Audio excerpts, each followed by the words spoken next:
Chapter 13. I knew I was in major trouble. If Zeke was standing way over there, who was shaking my shoulders, grinning at me through the ugly mask? "Help! Somebody, help me!" I screamed, struggling to free myself. "No, Brooke!" Miss Walker called out to me. "The line is, 'Help! Help me, father!'" She didn't get it. Couldn't she see that there was a real phantom up here trying to shake me to death? Suddenly, the phantom lowered his masked face and whispered harshly in my ear, "Stay away! Stay away from my home sweet home." I gazed into his eyes. They looked familiar to me. Who was he? I knew I'd seen him before. But before I could remember, he spun away from me, took a diving leap off the stage, and ran up the long aisle, his cape flowing behind him. I stood watching in horror as he disappeared out through the auditorium doors. Some kids laughed. I heard Tina mutter to someone, "Was that in the script?" Zeke came running over to me. "Brookie, are you all right?" I don't know," I replied. I felt really shaken up. "That was weird," Zeke exclaimed. Miss Walker came striding across the stage, swinging her clipboard in one hand. She had a very confused expression on her face. "Can anyone explain what just happened here?" she asked. "There's a real phantom in this school," Zeke said softly. He narrowed his eyes at me thoughtfully. We were sitting in the front row of the auditorium. Brian scraped at a smudge of black paint on the back of his hand. I sat between two boys, studying Zeke. The lights had been dimmed. Rehearsal had ended a few minutes before.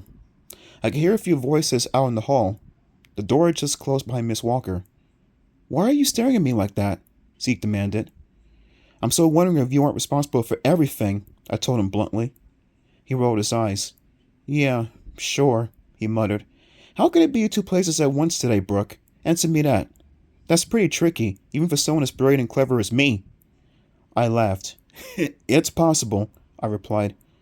"I can't get this paint off," Brian moaned. "Look, I got it on my shirt, too." "Is it washable paint?" Zeke asked. "How should I know?" Brian replied unhappily. "I didn't read the label on the can. Do you read labels on cans?" "Zeke only reads cereal boxes," I joked. "Will you stop kidding around?" Zeke demanded impatiently. "We've got a real phantom in this school, and for some reason, he's trying to mess up our play." I was still studying Zeke's face, trying to figure out if he was telling the truth. "I saw you talking to Andy Seltzer this morning before school," I told Zeke. "You could have planned this whole phantom thing with him. You gave Andy the costume, right? You told him what to do. You and Andy planned the whole thing, right?" Zeke's mouth dropped open. "Huh? Why would I do that?" "To scare me," I replied. "To scare everyone. To make us think there's a real phantom. And then when you get us really scared, you laugh and say, 'Gotcha!' We all feel like total jerks." A smile crossed Zeke's face. "Wish I thought of that," he murmured. "But I'm serious, Brooke. I know you don't believe me, but I didn't plan anything with Andy. And I didn't—" Tina hopped down from the stage. I guess she'd been working on scenery behind the curtain. "Are you feeling better, Brooke?" she asked coldly. I turned to her. "Feeling better? I'm okay. What do you mean?"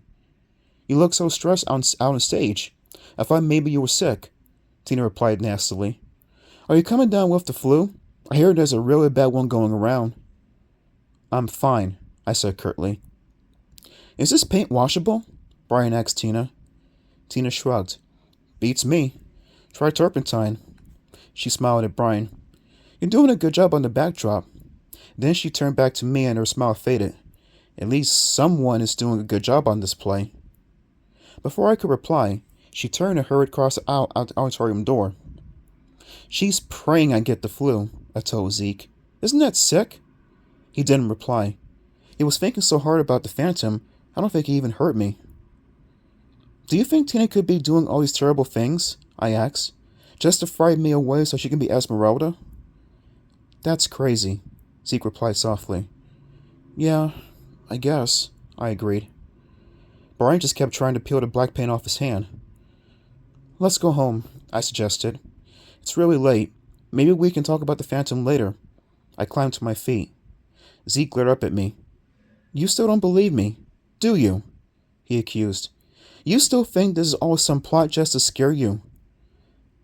"Maybe, maybe not," I said, climbing over him to get to the aisle. I really didn't know what to think. Brian got up and followed me to the door. I turned back to Zeke, who was still in his seat. Are you coming? Are you going to walk with us? Zeke stood up without replying. Yeah, I guess. We were heading down the hall to our lockers when Zeke suddenly stopped. Oh, I forgot, he uttered. Forgot what? I asked. It was nearly dinner time. I was eager to get home. My mom was probably wondering if I'd been run over a bus or something. Mom always imagines me run over by a bus. I don't really know why. I never knew anyone who was ever run over by a bus. My math book, Zeke said. I have to go to the office. I left it in the auditorium the other night. I gotta see if anyone turned it in. I'll see you later, Brian said, backing down the hall. Where do you live? I called to him. He pointed in a direction. South, I think. See you tomorrow. He turned and jogged around the corner. I followed Zeke to Mr. Levy's office. All the lights were on, but the office was empty, except for Dot, the secretary. She was shutting her down her computer, getting ready to go home. Did anyone turn my math book? Zeke asked her, leaning on the counter. Math book? She squinted back at Zeke thoughtfully. I left it in the auditorium the other night, Zeke said. I thought maybe that guy Emil turned it in. Dot's expression turned to confusion. Who?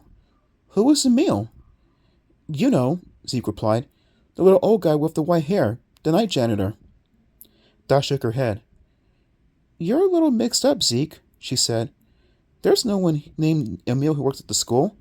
We don't have a night janitor.